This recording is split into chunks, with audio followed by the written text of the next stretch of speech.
So welcome back, everybody. We got a brand new set here for the second half of the show, joined by our man, Zach Banner, an old USC student. And Zach, it's always great to have you, man. You know what I wanted to talk to you about from last night's game, big win for the Trojans? Offensive linemen, some of those freshman guys. You look at Vianney, you look at Damian, you look at Toa. What have they been able to do? Excellent. I mean, aren't they great? We can give them a hand for a little bit, can't we? Yeah, what do you think? Pass protection on the money? Shout out. But yeah, what do you think of those guys? You know, I think both of them play next to me at the guard position. You know, we can also talk about Toa a little bit on, who's starting now at left tackle, who switched over from guard after Chad's unfortunate accident.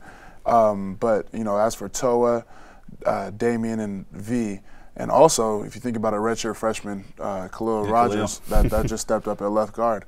I mean, applaud to them for, you know, being able to step up and having the, you know, not only the courage to do so, but just the mental capacity just to take in the whole playbook this year. I mean, our offensive line coach, Coach Drevno, who just came from the 49ers this last season, I mean, he's the best. And I don't just say that because he's my offensive line coach. You know, he knows me. I'd say something if it wasn't true, but he really is the best. And you can tell because people were questioning, you know, us at the beginning of the season around spring. They were saying, oh, the whole team's going to be fine, but what about the offensive line? But, you know, we took that in.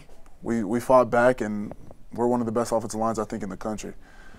So do you think that's what sort of motivated you guys to, you know, you called it a surprise. It wasn't a surprise to you guys, but did that give you that extra motivation over the summer? I don't even think it was about motivation. I think it was just misunderstanding. I really think so. I think that people thought because, I mean, you look at it, sure, maybe they have a right to believe so. There it is. You know, Junior Max Turk is the only, you know, guy with the most experience, second to Chad. Or no, Chad is second to him. Well, only starting last year, Chad Wheeler, and you know, I myself, it was going to be basically my rookie season, and then we were having two guards step up as freshmen. I mean, maybe they had the reason to doubt us, but I just don't think they understood the type of offensive line that we were. So I was curious because Damian Mama's a big dude, right? And I know you're a pretty big guy. Yeah, what is it like when you two are pulling up in the hole and those defensive linemen? That's scary. What's that like for them? That's scary. I mean, I can imagine myself, you know, the average, you know, I call them little people, 6'2", you know, whatever. That's little. That's big for you guys, but that's little. You know, hey, little guy, how's it going? You know, you see us pulling around, you know, Damian Mama's about 6'5", 350 plus, and I'm 6'9", 350 plus. I mean, you're just looking at us. That's a lot of girth. You know what I mean? That's a lot of action pulling around. That's a lot of human being. So I mean, I think it's intimidating, but I think how we play and the intensity that we play at is even more intimidating. So as a guy who didn't play a lot early in his career, you get a chance this season. You talk about still young though, you know, sophomore this season. He's got a lot left. Young kid. Yeah. Keep calling him old. He's young. He's I know, young. right? Yeah. Pardon me that I'm a senior, just put it in perspective. Anyway, so as you talk about domination and the way you control a game, for someone as big as you, what does that really mean to dominate? I want to be perfect. And as an offensive lineman, I should be. You think about a quarterback who throws the ball, who has to have a lot of things, you know, affecting his game. You could have wind, you could have crowd, you have to talk about all those things. Offensive lineman, I have assignment, I have technique, and I have effort. Those three things.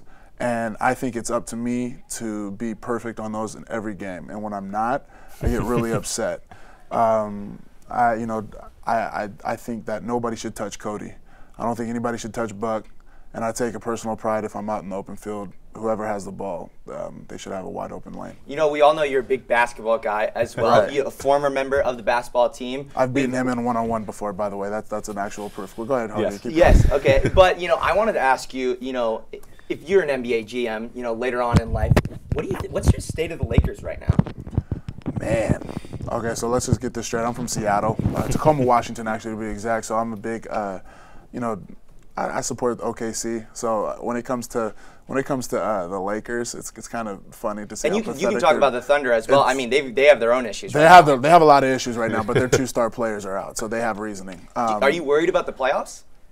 Making it? I mean, you can't lose too many games in this tough West. So this is how I see it. Okay.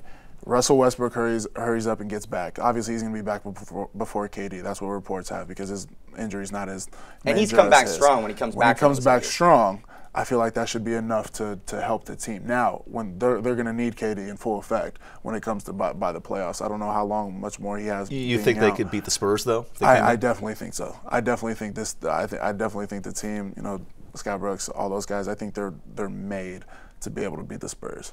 But what do you do with Kobe? He's leading the league in points. I mean, you haven't seen a good Lakers team since you've been down here. Right.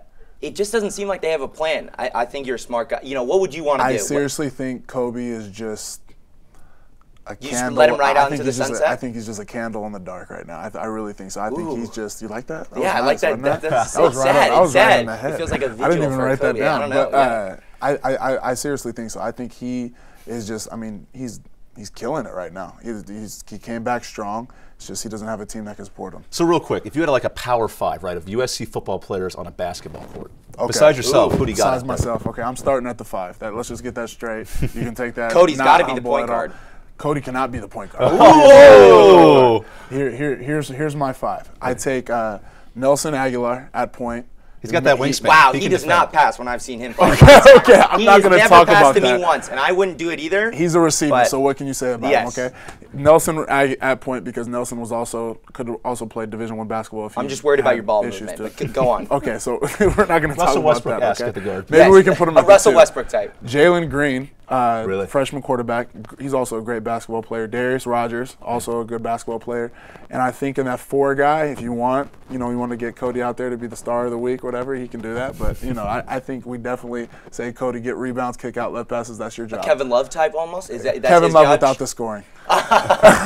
So real quick before we show a nice photo of you during yesterday's game, who'd be the coach of that team? The coach of that team? Who'd be that smart player to like run the operations? Who would run the operations? Keep Nelson in check.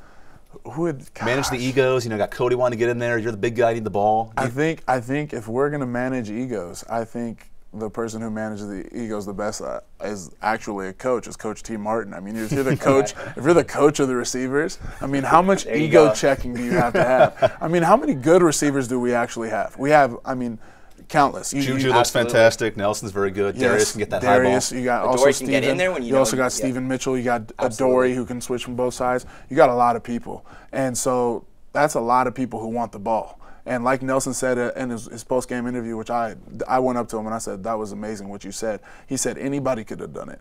Anybody could have had that big of a game. 16 catches. Anybody could have had that big of a game. Wow. And for him to say that, it's like, okay, Nelson, like we know, like you're good. Like we know that you can do that. But for him to point out that a bunch of the receivers can also do that, I mean, that's just scary. Okay, and to that point, you look at Marquise Lee in 2012 against Zona. Exactly. Robert Woods had so many good games. Where do you think Nelson kind of stacks up? All coached by Coach T. Martin.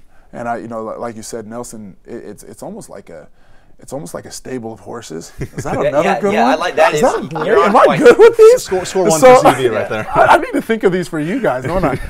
It's like, you know what I mean? Like, you just got to keep coming. You got to have them come. Sooner or later, the horse is going to be done, or he's going to go on to the next level.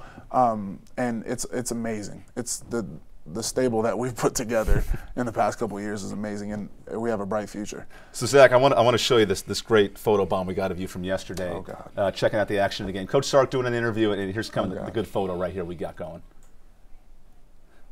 Oh yeah. So what's that look? Duck lips too, by the way. I didn't know what face to make. I'm behind my coach, so I don't want to do nothing stupid.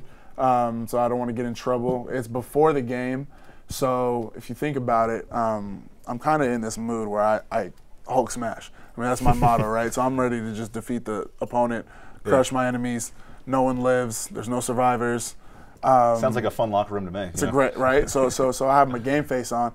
I see Coach getting interviewed by ESPN, and I'm like, okay, I don't know if the camera was tilted in the right direction because the guy was kind of holding it weird.